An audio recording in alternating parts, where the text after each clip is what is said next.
So in the last video, I shared with you how there are different gut conditions that can increase your histamine levels. SIBO can do that because it is a condition where the enzyme that breaks down histamine in your food is actually damaged or reduced. That enzyme is called diamine oxidase. And many people with histamine intolerance take a supplement with diamine oxidase. And there are supplements on the market there from an animal source, and they're pretty expensive, and you take them with meals, but they do tend to really help with histamine intolerant symptoms. But did you know you can produce your own diamine oxidase? And it's very, very easy to do. All you need is some dried brown lentils and a sprouting jar. There was a study that showed that sprouting lentils for 6 days in a dark room actually dramatically increased the level of diamine oxidase.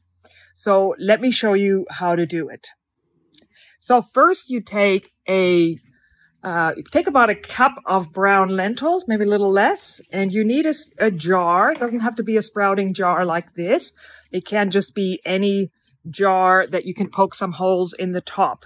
And step one is you soak the brown lentils, about a cup of them, maybe 3/4 of a cup, depending on the size. You have to experiment a little bit. And what you do is you soak them overnight in plenty of water. Step two is next morning, you will rinse all the water out. You will take all the water out and you wrap this. This is what I had to do to get it to darkness. You may have a dark room to put it in.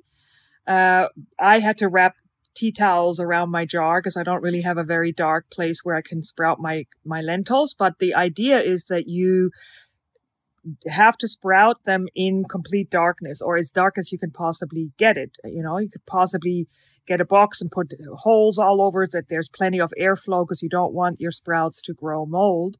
But the idea is get it nice and dark. And then all you do is you rinse them every 12 hours for about 6 days. So I usually do it in the morning, and then I rinse them again in the evening. And after 6 days, those sprouts are ready to eat. So here's my jar of sprouted brown lentils that I've sprouted in the darkness for 6 days. And these puppies are ready to eat. And if you don't want to use them in one go, you can make a salad with them. But I usually recommend adding a couple of tablespoons to your food, whatever you're eating, and to freeze them. And then adding frozen sprouts to your meals. They thaw pretty quickly, but they retain the diamine oxidase if they're kept very cold. You can also put them in the fridge. Try to keep it dark, but this is an excellent source of diamine oxidase for anyone who is suffering with histamine intolerance.